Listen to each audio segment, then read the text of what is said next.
Con un país en sintonía, ¿qué tal? ¿Cómo están? Muy buenos días. Gracias por acompañarnos y hacer parte de nuestro Hablando Claro este jueves en el número 17, ¿sí? 17 de la huelga, 17, 18, estoy ahí, por ahí, de la huelga, paralización de servicios con 6 declaratorias de ilegalidad ya formalmente establecidas. Y la necesidad de entender este proceso. Vamos a traer la plataforma, por cierto, para poder compartir con nuestros oyentes y en minutos con el abogado Ronald Gutiérrez, que nos va a ayudar a poner sobre la perspectiva de estas 6 declaratorias de ilegalidad y si por la víspera se saca el día, hacia dónde se conducen los procesos pendientes, que son más de 25, porque cada institución hace su propio planteamiento para conocer entonces cuál es el derrotero de estas declaratorias, cuáles son las condiciones que la Ley Procesal Laboral establece de acuerdo con, digamos, este ejercicio de elaboración de jurisprudencia ya en la práctica de una legislación que costó muchísimo aprobar y que ahora está siendo ya, digamos, puesta en práctica,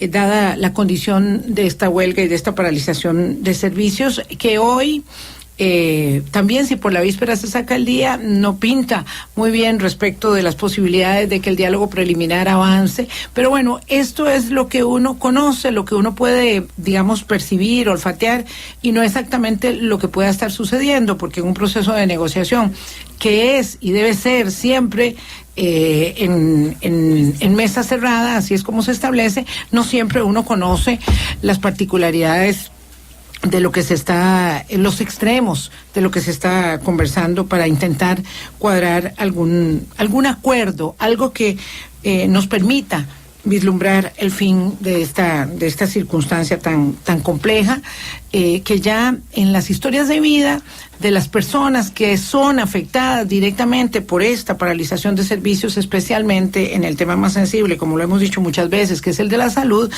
ya podemos observarlo en el día a día, en el encuadre de los medios de comunicación, de todos los que trabajan informativamente en el tema,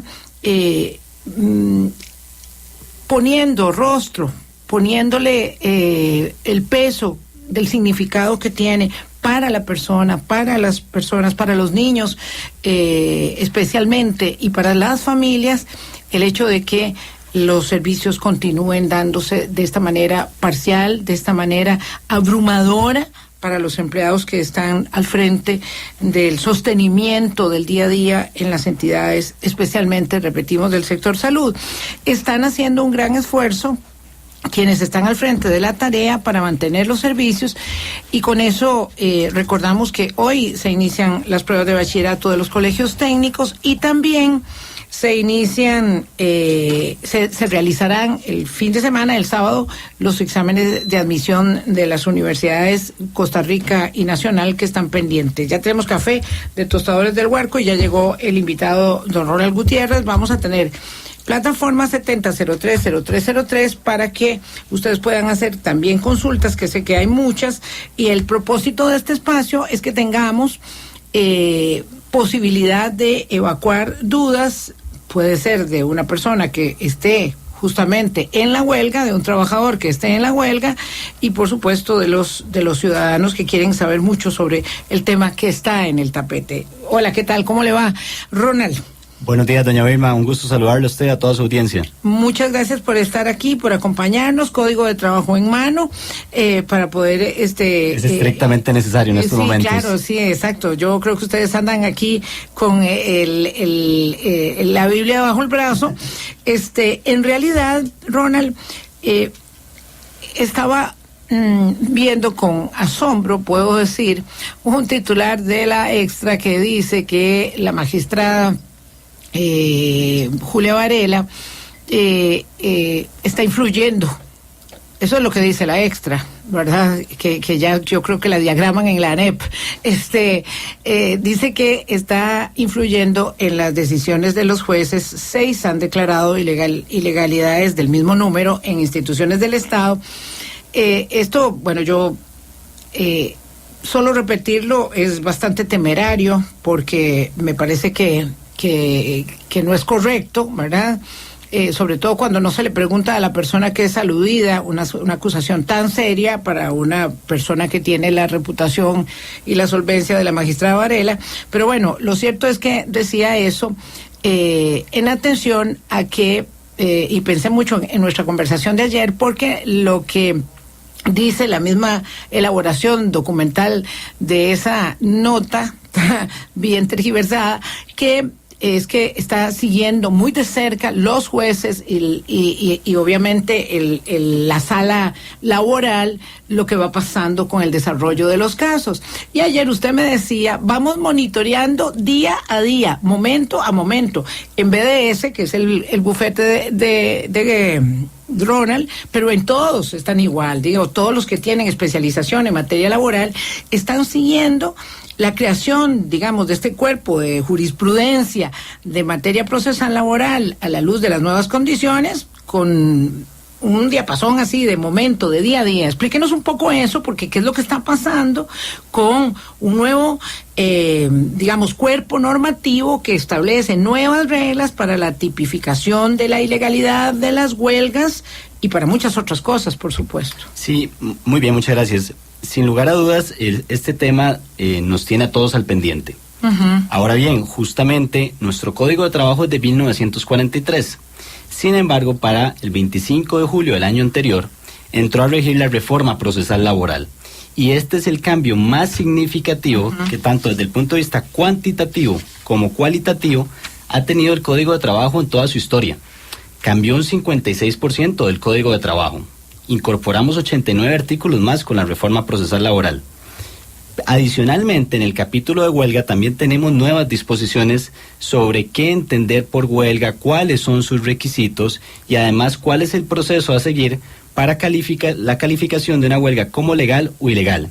Uh-huh. Entonces, esto genera justamente que este movimiento nacional, al ser revisado a la luz de estas nuevas disposiciones, pues todos estemos al pendiente y como usted bien lo decía, estamos monitoreando cada día cuáles son las nuevas sentencias que salen en cuanto a este movimiento y ver cuáles son los razonamientos para sostener lo que han venido exponiendo sobre la ilegalidad del movimiento, porque todas las sentencias presentan razonamientos y análisis que difieren unas de otras.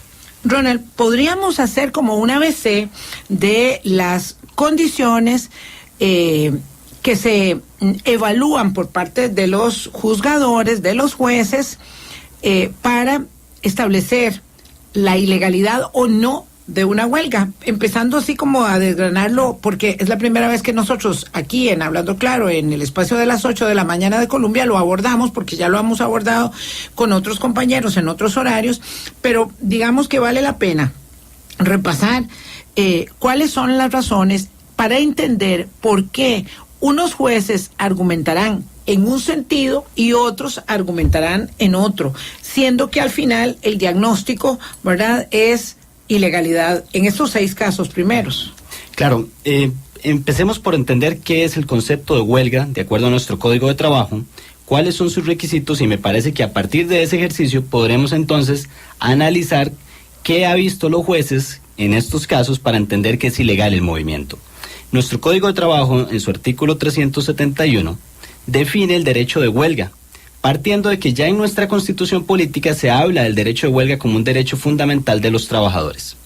El artículo 371 dispone que es una suspensión pacífica y concertada, acordada de las labores, liderada por un grupo de al menos 3 trabajadores, y estos 3 trabajadores deben reunir o cumplir con un porcentaje de apoyo, que el mismo Código de Trabajo dice cómo definirlo. Y este ha sido uno de los temas que más se ha discutido en las sentencias judiciales. Este porcentaje de apoyo, entonces, tiene 2 posibilidades de reunirse. Si en la organización existe una organización sindical, un sindicato, que reúna la afiliación del 50% de los trabajadores, uh-huh, entonces, en asamblea propia de ese sindicato, se puede acordar apoyar un movimiento de huelga. Este es el primer escenario. Entonces, hay sindicato o sindicatos, tienen 50% o más de afiliación, y entonces este o estos sindicatos en asamblea propia deciden ir a huelga.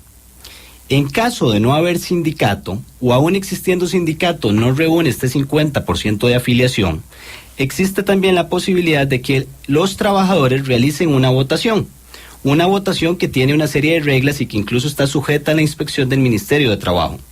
En esta votación hay un primer requisito de quórum. Debe participar un 35% de los trabajadores implicados. Y en ese caso, la mitad más uno de este grupo deberá entonces dar el visto bueno, deberá votar en favor del movimiento.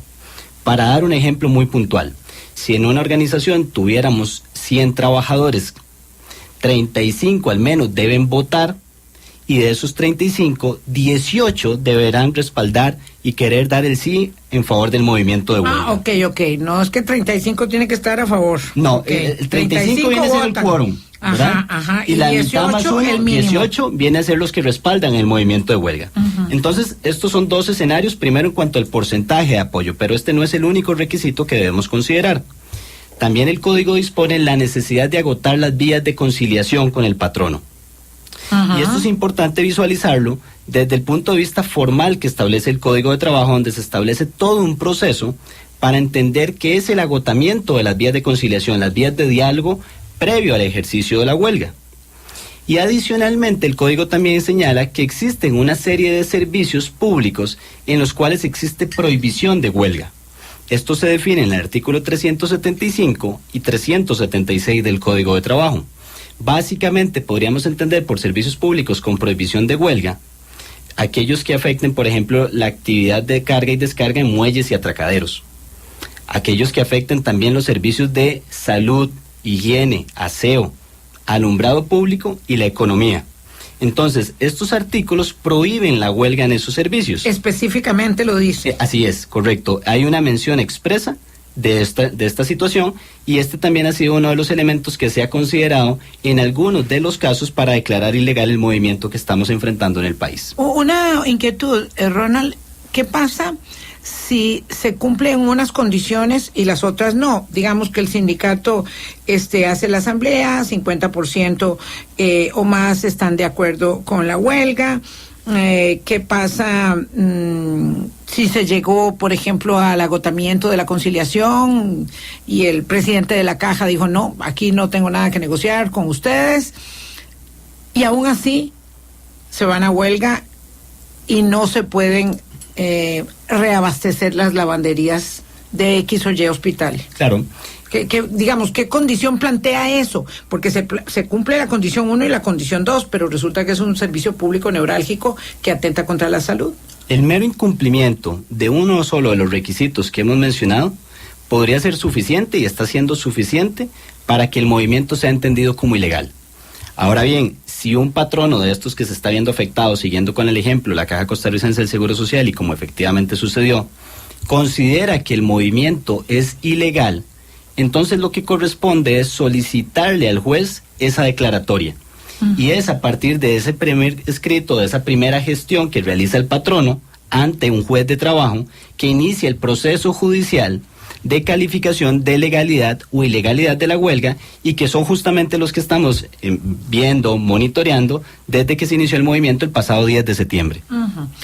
Los jueces están aprendiendo, ¿verdad? Digamos, no quiero decir, porque es lo que infiere la nota esta que le comentaba a los oyentes cuando usted venía de la magistrada Varela, no es que los jueces no sepan lo que deban hacer, ¿verdad? Cuando digo aprendiendo es ejecutando una disposición normativa que ha sido asimilada durante todo este año, desde el 25 de julio, decía usted, y que ahora ya va constituyendo aplicación de la ley, si es que así se puede decir los términos.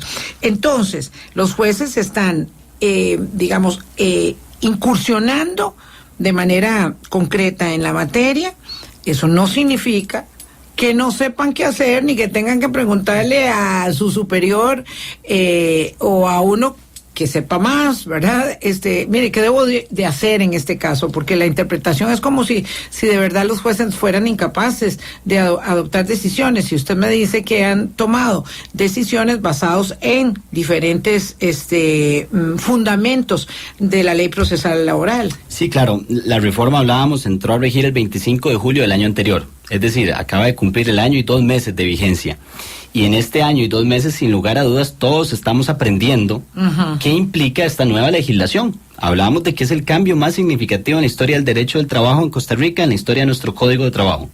Esto quiere decir que, por supuesto, van a haber situaciones en las cuales sea necesario discutir, realizar un intercambio de experiencias y conocimientos. Entonces, efectivamente, ese ejercicio de discusión es incluso hasta sano, podríamos llamarlo. Claro. Ahora, incluso... porque es que el dirigente Albino Vargas, que es muy temerario en algunas de sus apreciaciones, cuando escribe, porque no es cuando habla, es muy curioso, es cuando escribe, dice que es un caso descarado de intervención de una magistrada, que es obviamente una jueza superior respecto de un juez laboral en la materia, no insinuando, sino afirmando que ella está tratando de direccionar las sentencias, lo cual, pues obviamente uno entiende que estas tácticas de guerra se utilizan en estos movimientos, pero es muy delicado señalar, ¿verdad?, que si un colega le consulta a usted, es usted el que le redacta la sentencia a un colega. Sí, realmente yo creo, doña Vilma, que todos entendemos que la independencia de criterio del juez es un pilar fundamental de nuestro sistema democrático. Y por supuesto que todos estaríamos, digámoslo así, preocupados si existiese una supuesta injerencia. Pero eso es muy diferente a tener canales de discusión, de intercambio de experiencias y conocimientos, justamente para la aplicación de las nuevas disposiciones del Código de Trabajo, máxime que en un tema como la huelga, realmente no es un tema del día a día, donde entonces pueden saltar nuevas preocupaciones, nuevas vivencias, y que han sido muy pocos los casos que se han tramitado con la reforma procesal laboral.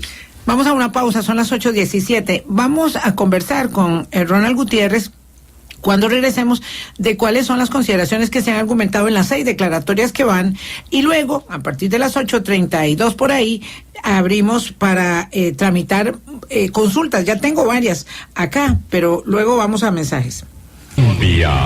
Con un país en sintonía, 8:20 de la mañana. Hasta el momento se han declarado 6 huelgas ilegales. No quiero restarle ningún mérito, lo que pasa es que todas son muy pequeñitas, en entidades donde hay 4 o 6, 20, 30 trabajadores en huelga, o donde las habían, ¿verdad? El Consejo Nacional de la Producción, el Ministerio de Vivienda, la Municipalidad de Santa Ana, la Comisión Nacional de Emergencias, y ayer la Junta de Protección Social y el Banco Central de Costa Rica. Por cierto, estas dos últimas, que son de las que plata sí tienen, dice algunas personas, ¿verdad? Porque hay memes y formas, digamos, de sacar un poco la atención del tema de la huelga, que a como va la cosa es mejor que el acumulado se lo saque el Ministerio de Hacienda para ayudarle un poquito, ¿verdad? Porque además está muy rejego en salir ese premio acumulado.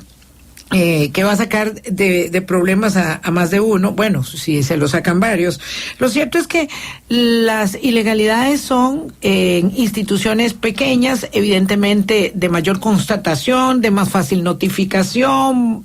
En todo caso, prefiero que usted elabore por qué en estas pequeñitas primero, si eso es puro olfato o qué, y ¿qué implicación tiene? Por ejemplo, el CNP mandó a decir ayer que ellos querían que se iniciara cuanto antes el proceso de deducción salarial, cuanto antes que esté confirmada la resolución, porque confirmada todavía no está. Entonces puede ser que les vayan rebajando el salario, no sé, en diciembre. Sí, doña Vilma, hablábamos antes de que la calificación de legalidad o ilegalidad de huelga es un proceso eminentemente judicial. Eso implica entonces que el proceso deba cumplir una serie de etapas. Hasta este momento tenemos 6 sentencias de primera instancia. Esto quiere decir que no están en firme, por cuanto el Código también establece que la parte que pierde el proceso, llamémoslo así, la parte afectada o perjudicada con la sentencia de primera instancia, puede presentar recurso de apelación dentro de los 3 días hábiles siguientes a la notificación de esa sentencia. Y será en ese caso entonces presentado el recurso cuando entre a resolver el Tribunal de Apelaciones respectivo, y entonces ese tribunal tiene un plazo de 5 días hábiles para resolver lo que corresponda, sea confirmando o bien revocando la sentencia inicial. Y será hasta ese momento en que tengamos entonces sentencia en firme de ilegalidad o legalidad de la huelga. Entonces, quedándonos con este escenario, hasta este momento las 6 sentencias han entendido que el movimiento es ilegal, pero los razonamientos han sido distintos. En algunos casos, tomando como referencia la primera sentencia del CNPEP, podíamos encontrar un primer análisis donde se decía, bueno, es que aquí lo que tenemos es la oposición a un proyecto de ley. Es decir, no hay un conflicto directamente con el CNP como patrono. Y no depende del CNP, no tiene injerencia el CNP en la tramitación de ese proyecto de ley. Por ende, el movimiento de huelga debe ser entendido como ilegal. Ese fue un primer razonamiento que conocimos. Ese mismo razonamiento, por ejemplo, se repitió para el caso del Banco Central, la sentencia de primera instancia que se conoció ayer, donde se entiende que estamos en presencia de una oposición a un proyecto de ley y que por ende, como no es una discusión, no hay un conflicto de trabajo propiamente con el banco, entonces el movimiento no es correcto. Adicionalmente, también la sentencia del Banco Central considera otros argumentos, y esto entonces es donde empezamos a ver la diversidad de análisis. ¿Por qué? Porque incluso en la sentencia del Banco Central se revisa también el tema del porcentaje de apoyo y se determina que no se cumplió por parte de la organización sindical, en este caso ANEP, ese porcentaje de apoyo. Adicionalmente al tema de que no era posible la huelga contra el proyecto de ley como tal, se considera que no se reunió el porcentaje de apoyo por parte de ANEP. Pero también la misma sentencia entra a revisar, como corresponde, el tema del agotamiento de las vías de conciliación. ¿Es una sentencia, digamos, más comprensiva respecto de la legislación? Es más extensa que algunas de las que habíamos tenido y con análisis específicos que no en todas hemos visto. Todas revisan los mismos requisitos, doña Vilma, sin embargo el análisis que hacen de cada uno es distinto. Por ejemplo, esta del Banco Central, cuando entra a revisar si se agotaron las vías de conciliación previo a la huelga, no da por suficiente lo que en otras sentencias sí. ¿A qué me refiero? En otras sentencias se decía que los sindicatos y el gobierno estuvieron en conversaciones para hablar sobre el proyecto de ley durante los meses de mayo a julio. Sí. Y da por buena ese diálogo, esas conversaciones, para decir si agotaron las vías previas de conciliación. Sin embargo, la sentencia del Banco Central puntualmente, haciendo mención del artículo 618 del Código de Trabajo, que es el que habla de las formalidades de la conciliación para efectos de huelga, dice, no es suficiente que ellos se hayan reunido, que hayan dialogado sobre el proyecto de ley, sino que las vías de conciliación previas a la huelga deben tener formalidades propias del Código de Trabajo, artículo 618. Y como no se cumplen esas formalidades, tampoco se cumplió ese requisito.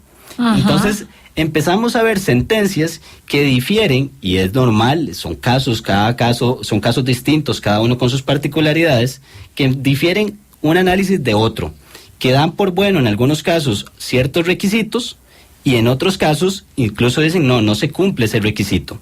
Podríamos decir que el requisito que en la gran mayoría se ha entendido como incumplido por parte de las organizaciones sindicales es el tema del porcentaje de apoyo. No lograr acreditar que el movimiento de huelga para esa institución en específico tenía el porcentaje de apoyo que hablábamos antes. De las instituciones que hemos señalado que ya tienen declaratoria de primera instancia, ¿hay otras condiciones, otras consideraciones, además de estas que usted comentaba, que se hayan esbozado? Sí, correcto, doña Mira, tomando como ejemplo el tema de la Comisión Nacional de Emergencia o la Municipalidad de Santa Ana, también en estos dos casos se hizo un análisis sobre el tema de servicios públicos, prohibición de huelga en servicios públicos.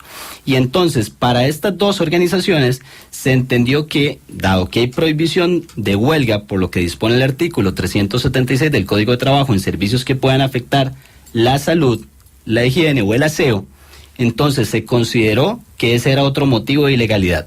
La Comisión Nacional de Emergencia debe estar lista a disposición para cualquier tipo de emergencia en cualquier momento. Se consideró que una huelga entonces venía a afectar ese servicio de salud, ese servicio público de seguridad. Claro. Y en el los caso, planes operativos del país ante desastre natural, Dios no lo quiera, evidentemente se activan desde la Comisión Nacional de Emergencias. No puede haber suspensión de labores un solo minuto ahí, entiende el juez.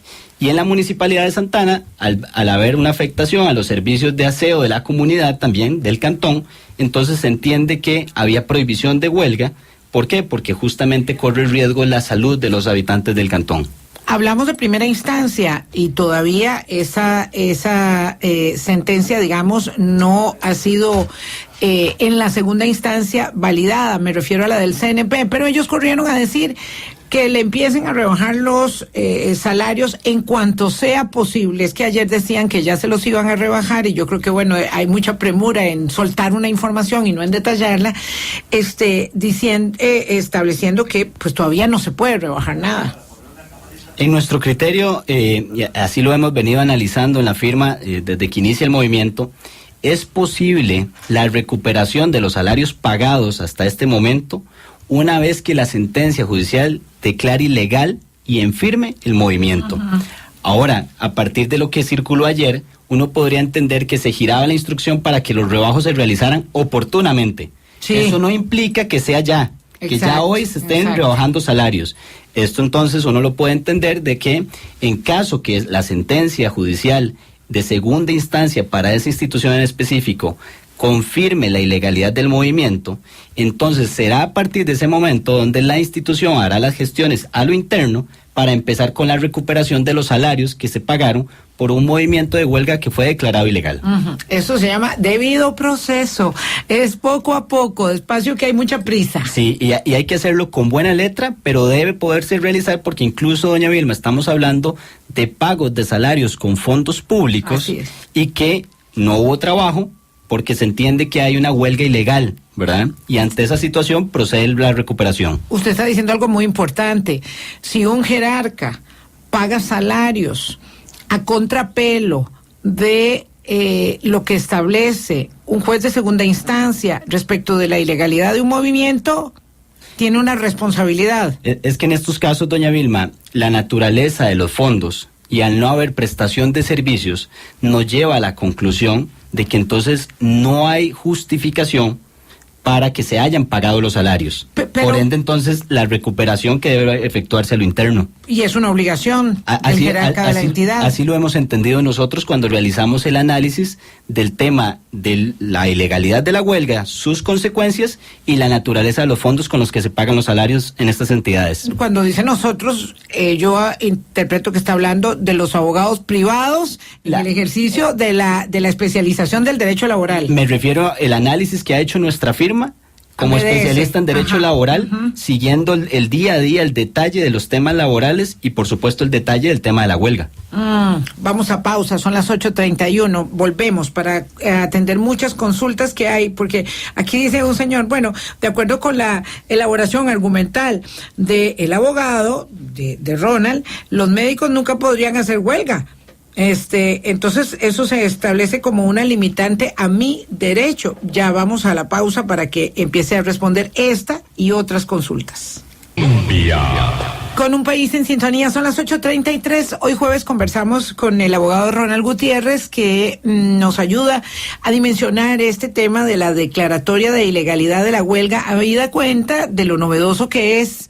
Imagínense, para los abogados especialistas en derecho laboral, con mucho más razón para nosotros, también para los huelguistas, también para ellos que se pueden encontrar realidades que no esperaban en el camino, y para el mismo gobierno. Antes, solamente para amarrar con el segmento anterior, el gobierno cuando terminaba una huelga o hacía un acuerdo como el que en la negociación se está pretendiendo ahora, lo primero que decía, la huelga durara 3 días o 3 semanas, era primer punto de acuerdo, no se rebajarán salarios a los huelguistas. Ese ya no es un punto de negociación. Sí, teníamos casos reiterados donde efectivamente este era parte de los puntos de acuerdo de esa negociación. Levantamos el movimiento, pero entendiendo que no va a haber ningún tipo de represalia o consecuencia. Hasta este momento, indistintamente de lo que vaya a suceder en esta mesa de diálogo que sostiene representantes del gobierno con representantes de los sindicatos, lo cierto del caso es que si nos apegamos a la legislación y entendemos que el movimiento de huelga en firme es declarado ilegal, entonces a partir de ese momento podrían venir las recuperaciones de los salarios pagados por un movimiento que fue declarado ilegal. Bueno, vamos con las preguntas del público. Decía esta persona que comentamos antes de pausa, según lo que dice el abogado de los médicos, ¿no tenemos derecho a ir a huelga nunca?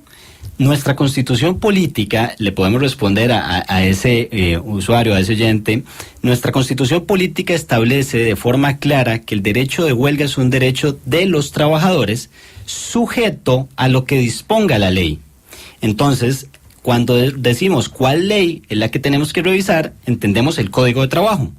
Y el Código de Trabajo de forma expresa, en su artículo 376, prohíbe la huelga en los servicios que afecten la salud pública. Entonces, no es la interpretación que uno, Ronald Gutiérrez, en este caso, quisiera realizar, es lo que la misma ley de forma expresa dispone. Yo les respondería fuera del marco legal, atrevidamente. Yo creo que esto atiende a un imperativo ético.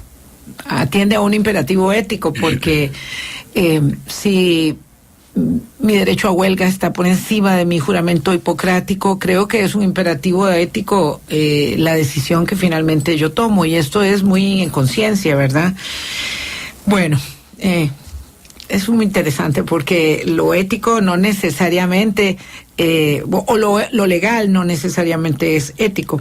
La definición de huelga, dice don José Rodríguez, ¿es solo la paralización de las funciones o incluye las manifestaciones en vías públicas y por ende la obstrucción de la movilización de los que no están en el movimiento? Muy bien.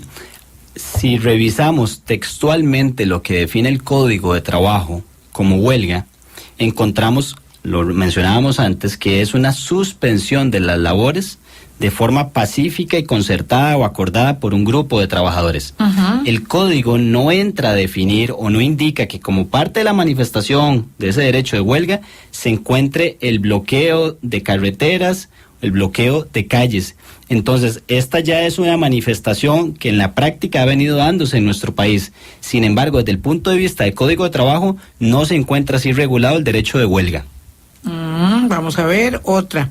Hay alguna gente que está un poco enojada, pero bueno, vamos a tomar las que son preguntas. No con don Ronald, sino conmigo, pero bueno, yo ya estoy acostumbrada. Sería bueno consultar por qué...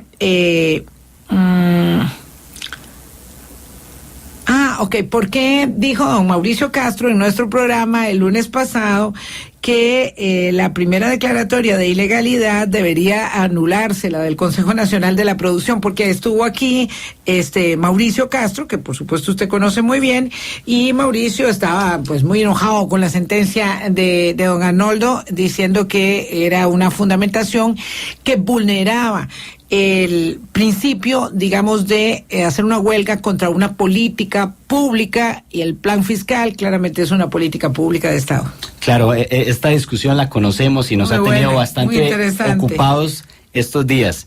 Básicamente el razonamiento de por qué podría entenderse por parte de algún sector del gremio sindical, sus asesores así lo han venido entendiendo, y es que la huelga contra una política pública ha sido bien vista, ha sido, digamos, avalada por la doctrina de los comités, de instancias de la Organización Internacional de Trabajo. El comité, por ejemplo, Libertad Sindical, lo cual es una referencia no vinculante en nuestro país, incluso ha dicho que es efectivamente posible que si una política pública afecta los intereses económicos y sociales de los trabajadores, entonces los trabajadores puedan realizar o ejercer el derecho de huelga. Sin embargo, y este ha sido un razonamiento que en algunas sentencias se ha seguido y en otras no, justamente cuando nosotros analizamos el tema, entonces decimos, bueno, esta doctrina de la OIT es una referencia no vinculante. Cuando revisamos qué es lo que dispone nuestro Código de Trabajo, entendemos la huelga como un derecho que pueden tener los trabajadores con ocasión de un conflicto dentro de la relación laboral, es decir, un conflicto con su patrono. No en este caso un conflicto contra una política pública que no depende de su patrono.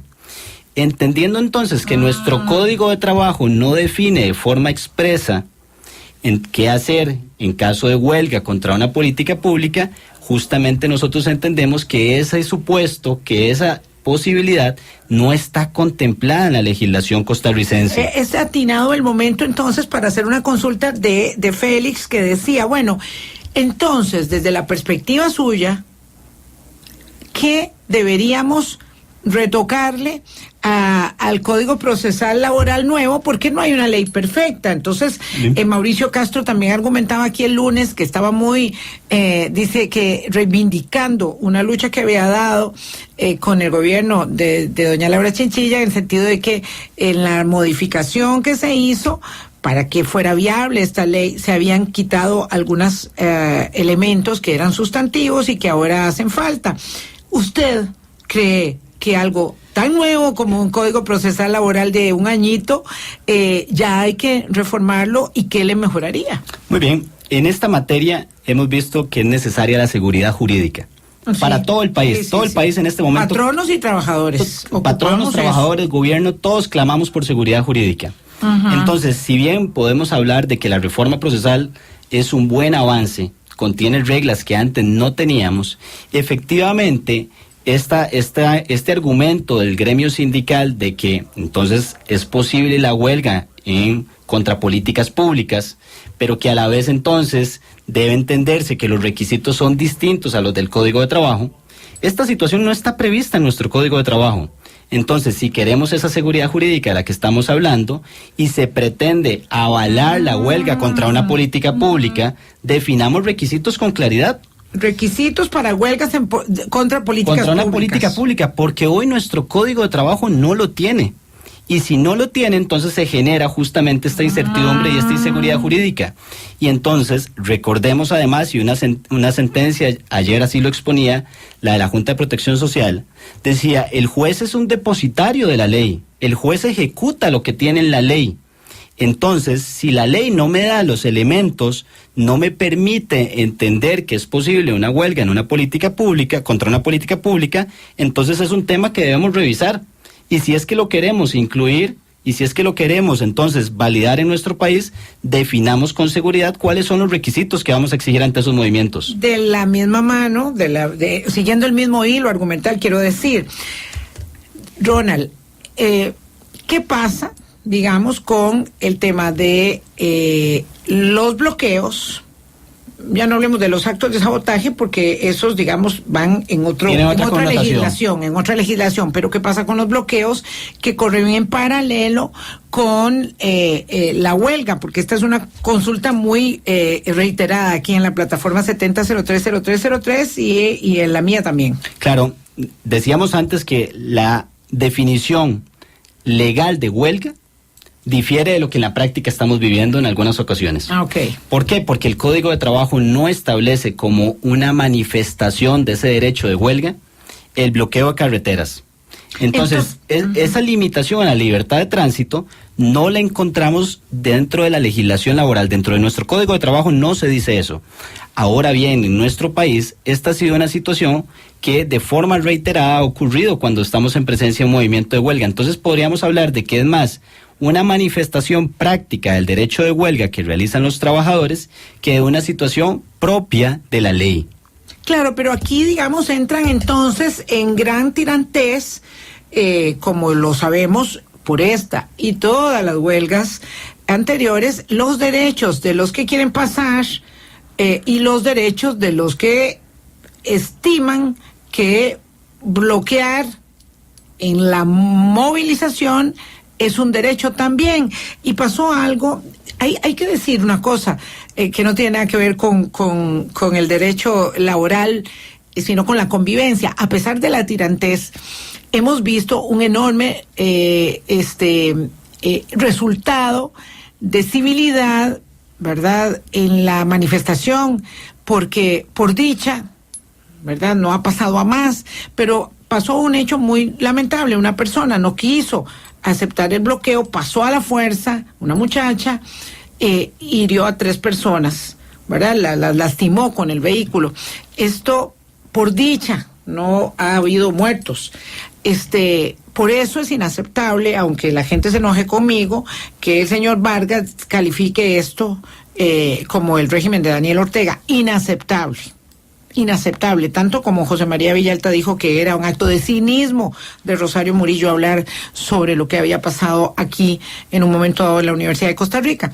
Eso yo lo avalo contundentemente. Entonces, se establece esta tirantez entre los que quieren pasar, Ronald, y los que no pueden pasar, porque esa manifestación práctica que es el bloqueo atenta contra el derecho al libre tránsito de todos los que no están en el bloqueo. Sí, así es. Vamos a ver, estamos en presencia de la huelga de un derecho fundamental, pero también es de sobra conocido a nivel popular, incluso podríamos hablar que va más allá de lo que la misma ley señala, que mi derecho fundamental llega hasta donde inician los derechos fundamentales de otras personas, como la libertad de tránsito.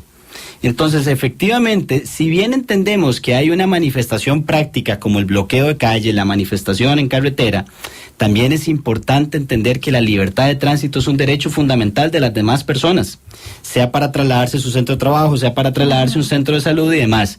El llamado acá es a cumplir justamente lo que ya de por sí nuestro Código de Trabajo señala, que se prohíben los actos de violencia de parte de los trabajadores huelguistas contra el patrono, contra la propiedad del patrono. Y recordemos, el mismo Código de Trabajo se ocupó de decir la huelga es una suspensión pacífica de labores. Entonces, es fundamental subrayar que ese carácter pacífico debe cumplirse.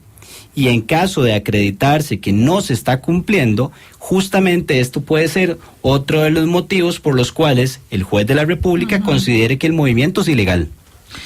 Vamos a hacer una pausa. Dice Rubén del puerto, que yo asumo que es del puerto del Pacífico, ¿qué pasa en los casos donde no se puede notificar, como ha sucedido con el sindicato de enfermeros?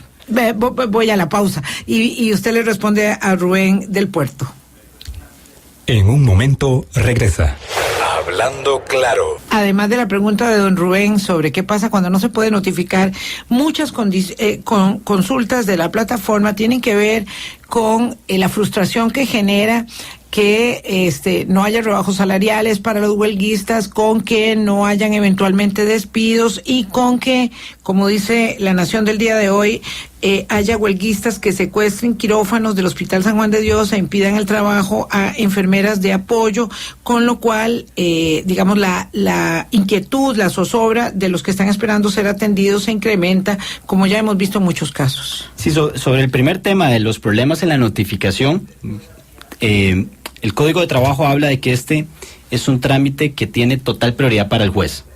E incluso, como podrían darse este tipo de situaciones de problemas en la notificación, el mismo código establece que, demostrada esa dificultad de notificarse la primera resolución, se puede utilizar la posibilidad de publicar por un medio de circulación nacional, artículo 663 del código, entonces esa primera resolución. Ante la dificultad de realizar esta primera notificación, un juez podría entonces publicarlo en un medio de comunicación, en un periódico de circulación nacional, y con eso cumplir el requisito de notificación inicial. Las personas siguen diciendo que esto se traduce, digamos, en plazos muy largos para resolver cosas que son muy perentorias. Sí, el código, hablábamos justamente antes, dice que esto es un trámite prioritario para el juez. Ahora bien, es necesario cumplir una serie de etapas. Sí. Si no cumplimos esas etapas, se nos cae todo. Se nos cae el proceso judicial, sí, se nos cae la sentencia, y entonces más bien vamos a quedar en una situación de incertidumbre e inseguridad. Entonces, un poco acá, como ya hemos venido viendo esta semana, la expectativa es que pronto recibamos las restantes resoluciones, y a partir de ahí ya tenemos incluso la definición de plazos concretos, 3 días hábiles para presentar el eventual recurso de apelación y 5 días hábiles para que el Tribunal de Apelaciones resuelva ese recurso. De ahí que uno tenga la expectativa de que pronto, por lo menos en los casos que ya tienen sentencia de primera instancia tengamos la sentencia en firme. Nos faltan como 25 o más resoluciones de declaratorias de ilegalidad. Esto se puede llevar meses y luego las respectivas alzadas en segunda instancia. ¿Esto para cuándo va? Sí, efectivamente nos queda todavía camino por recorrer. Sin esa sentencia de segunda instancia, entendiendo que se van a presentar recursos de apelación, sin esa sentencia de segunda instancia no podríamos hablar de una resolución final que nos dé la seguridad jurídica suficiente para entender y calificar del movimiento ha sido legal o ilegal. Y entonces, sin esa certeza, tampoco podríamos hablar de que el patrono pueda tomar medidas a lo interno contra los trabajadores huelguistas en caso de que sea declarada ilegal la huelga. Sí, el patrono tiene que observar fielmente el cumplimiento de la legislación y además tiene que ejecutarla cuando ya esté agotada la vía. Es estrictamente necesario esperar eso, Sí, así no es. puede, digamos, libremente decir, bueno, la verdad es que no les voy a rebajar porque fueron poquitos o aquí no se afectó mucho. No puede hacer lo que quiera. Tiene que hacer lo que la ley le permita Así en la es. función pública. Es así como se determina. Podrían mejorarse los tiempos eventualmente. Es parte de lo que en estos días ya aprendizaje. hemos venido discutiendo sobre la necesidad de revisar tanto reglas de fondo, ¿verdad? Como reglas procesales o de plazos. Me faltan 2 minutos, pero no quiero dejar de que nos conteste Ronald Gutiérrez. ¿Qué pasa con el Ministerio de Educación Pública? Es como decir el paquete grande de la declaratoria de ilegalidad y están preguntándonos eso en la plataforma de Hablando Claro también. Sí, este es un proceso que todavía está en trámite. Y entonces no podemos hablar siquiera de una sentencia judicial de primera instancia que nos permita vislumbrar si va a ser ilegal o legal. El gremio de educación es uno de los gremios más importantes a nivel nacional. Entonces, la revisión de los requisitos, del cumplimiento de los requisitos, va a ser fundamental y debe efectuarse de manera pormenorizada, para que esa sentencia de primera instancia cuente con el fundamento suficiente declarando la legalidad o ilegalidad del movimiento. Pero es un proceso que tiene y reúne una serie de particularidades que no tienen otros casos. Eso todos estamos esperando para ver qué ocurre, bueno, y ustedes muy particularmente, que no hay un tiempo para notificar o para, porque hay mucha inquietud sobre esto. A veces dicen, bueno, pero mientras lo manda al periódico, mientras se publica, mientras esperaron, porque a los señores los han ido persiguiendo por varias partes y con que se esconda por algún lado ya no le notifican. Entonces, esto sí tiene que ser mejorado sustancialmente de acuerdo con lo que usted señalaba que va dando la experiencia o el conocimiento del tema. Así es una de las gestiones que está en análisis para una eventual revisión. Muchas gracias. Con mucho gusto, para servirles. Me cuesta mucho decirle don Ronald, a Ronald Gutiérrez de BDS, pero que es un muchacho jovencísimo que tiene esta especialidad en derecho laboral y que, bueno, estamos construyendo el camino con esta normativa serán ellos los que apunten en el mejoramiento de la herramienta que tenemos. Sin lugar a dudas, creo que siempre hay espacio para aprender y efectivamente este movimiento, más allá de la preocupación que evidentemente tenemos de cómo se va a resolver, es necesario verificar si la legislación debe ajustarse o no. Bueno, se nos fue el tiempo. Muchas gracias por haber estado con nosotros. Los invito para que mañana conversemos con el presidente del Banco Central, don Rodrigo Cubero, sobre el préstamo rápido que le hizo al